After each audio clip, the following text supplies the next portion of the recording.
উদয়নপুর আমতা এবং পাঁশকুড়া এই অঞ্চল এই দিকে সব এদিকে জলটাকে দেখাও কিভাবে জল যাচ্ছে। এক্ষুনি শুধু তোমরাও ডুবে যাবে, এক্ষুনি সরে যেতে হবে। এইটা কালকে রাত্রে এই জলটা আবার ছেড়েছে নতুন করে ছেড়েছে এই জলটা। আজ দুটো পর্যন্ত উদয়নপুর আমতা পাঁশকুড়া অনেক জায়গা আমরা কন্ট্রোল করলো, এই জায়গাগুলো ডুবে যাবে। আমি বলবো ডিএমকে এক্ষুনি এখান থেকে লোক শিফট করাতে। দুই হচ্ছে যাদের কাঁচা বাড়ি ভেঙে গেছে তাদের লিস্টটা মতো দিতে।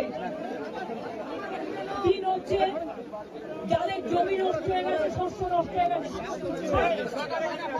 সরো জলটা দেখতে দাও, জলে ডুবে যাবে এক্ষুনি।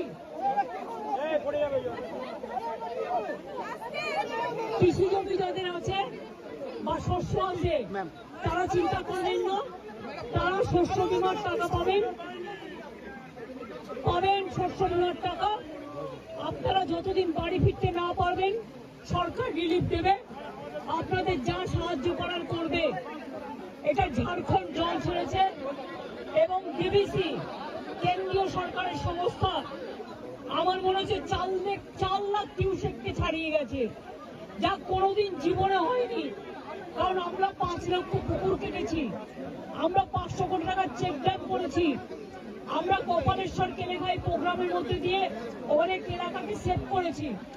ঘাটাল মাস্টারঘাট প্ল্যান যেটা পড়ে আছে 10 বছর ধরে, সেটাও আমরা ডিপিআর তৈরি করছি, আগামী 2 বছরের মধ্যে করে দেব।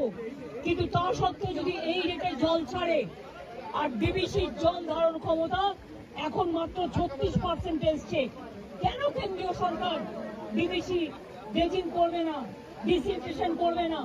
ডিবিসির জলে কেন বাংলা ডুববে আমি জানতে চাই, আমরা কৈফিয়ত চাই। ফরাক্কায় ড্রেজিং করে না, বাংলা ডোবে, বিহার ডোবে। আর ডিবিসি ড্রেজিং করে না, বাংলা ডোবে, বাংলায় জল ছেড়ে দিয়ে ঝাড়খণ্ডকে সেফ রাখে। এটা তো ঠিক নয়। বাংলা একটা নৌকার মতো, আর সব জল নেপালে বৃষ্টি হলে উত্তরবঙ্গে ঢুকবে, ভুটানে বৃষ্টি হলে জলপাইগুড়িতে ঢুকবে, আলিপুরদুয়ারে ঢুকবে, কুচবিহারে ঢুকবে, নর্থ বেঙ্গলে ঢুকবে। আর মালদা নদীকে গঙ্গার ইরোশন মুর্শিদাবাদের, আর দক্ষিণবঙ্গ ডুবছে ডিবিসির জলে। এবং আমি যা শুনেছি কাল রাতে জলের ওপর আবার জল ছেড়েছে। এই জায়গাগুলো ভেজা ছিল না, অনেকটা দূরে ছিল, আমাকে এসপি বললেন, ডিএম বললেন এটা এক্ষুনি হয়েছে। এবং দেখুন এক্ষুনির মধ্যে এতটা ডুবে গেছে। আমি সবাইকে বলবো জলের ঝুঁকি নেবেন না, জল আর আগুনের ঝুঁকি নেবেন না। অন্তত 2 দিন একটু সেফ প্লেসে থাকুন, তারপরে জলটা বেরিয়ে গেলে তারপরে আপনার আস্তে আস্তে বাড়ি যাওয়ার মতো পরিস্থিতি থাকলে তখন বাড়িতে যান। আর আমি অ্যাডমিনিস্ট্রেশনকে বলবো যা রিলিফ দেওয়ার কোনো যেন রিলিফে অভাব না হয়। প্রত্যেকটা পরিবারকে দেখে নেবেন, আপনাদের কাছে সবকিছু দেওয়া আছে, কেউ যেন অসুবিধায় না পড়ে। আমি মিদনাপুর পশ্চিম, হুগলি, হাওড়া এবং হাওড়া যাবো আমি এবার, মেদিনীপুর পূর্ব ঘুরে যা দেখলাম তাতে আমি সত্যি শঙ্কিত। ডিবিসির সাথে আমরা ফার্দার কোনো সম্পর্ক রাখবো কিনা আমাদের সন্দেহ আছে। আমি সব সম্পর্ক কাট আপ করে দেবো যদি মানুষকে এইভাবে ডোবায়। আবার ছেড়েছে মানে পুরো চক্রান্ত, মানে এটা পূর্ব পরিকল্পিত এবং এটা পরিকল্পিত বন্যা। এটা আমাদের বৃষ্টির জলে বন্যা নয়, বৃষ্টি হয়েছে 3-4 দিন, কিন্তু এটা ম্যানমেড প্ল্যান। আমি আবার আপনাদের বলছি, আমি এখানে যারা আছেন এই দেখুন কতটা ভরে গেল আপনারা থাকতে থাকতে।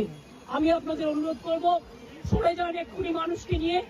সামনে থেকে যারা দোতলায় দাঁড়িয়ে আছেন ওই বাড়িটাও ভেঙে পড়তে পারে জলের তোড়ে, প্লিজ আপনারা সেফ জায়গায় চলে যান। জল কিন্তু 8 ঘন্টার মধ্যে ডুবিয়ে দেয় সব, আগুন যেমন হু হু করে ডুবিয়ে দেয়। আমরা পাঁশকুড়া থেকে, আমি ডেবরাতেও জানি হয়েছে, ডেবরা আমি দেখতে দেখতে এলাম। ডেবরা আমি ডিএমকে বলবো, পশ্চিম মেদিনীপুরের ডিএমকে বলতে ডেবরার রিলিফগুলো পাঠাতে, এমএলএকেও একটু কনফিডেন্স নেবে, জেলা পরিষদকে, এবং কেশপুরটাও দেখে নিতে। ডেবরাতেও 10টা গ্রাম ডুবেছে এবং খড়গপুর রুরালও ডুবেছে, একটা ট্রাইবেল গ্রাম, সেটাও দেখে নিতে। এবং পাঁশকুড়া যেটা ডুবেছে সেটাও দেখে নিতে। কোন রকম জাতের লোকে না বলতে পারে যে আমি রিলিফ পাইনি। আমি কিন্তু ডাইরেক্ট ডিএমদের দায়িত্ব নেব। দেব এবং এসপিদের এটা দেখার জন্য। খরচা করুন, মানুষকে দিন, তাতে যা লাগবে কোনো অসুবিধা হবে না। আমি এখন যাচ্ছি উদয়নারায়ণপুর আমটাকে অ্যালার্ট করতে, কারণ ওখানকার অবস্থা খুব খারাপ। আপনারা যেতে পারেন, একদম গায়ের জন্য করছে না। আমি তো 10 বছর ধরে ফাইট করছি, আজকে আমি 13 বছর ধরে দেখছি। কিন্তু আগে ছাড়তো 75,000, 1 লাখ কিউসেক, এবার ছেড়েছে, ওরা ছেড়েছে 4 লাখ, তেলুঘাট পঞ্চায়েত ছেড়েছে আরো 1.5 লাখ, 5.5 লক্ষ। This is very unfortunate. I do not know why central government is not this dredging for DBC. Their reservation power now it came down about 36% only, and all the water they release for Bengal. Why Bengal will be man-made flooded because of central government irresponsible activities? I am sorry. This is not Bengal water. This is the Jharkhand water from Tenughat Panchayat, and this is the water coming from central government organization, the DBC. বারবার সতর্ক করছেন, বলবো উদাসীন, বারবার সতর্ক করছেন আপনি। না, এটা নিয়ে বড় আন্দোলনে যেতে হবে, এটা নিয়ে আমরা বড় আন্দোলনে যাবো।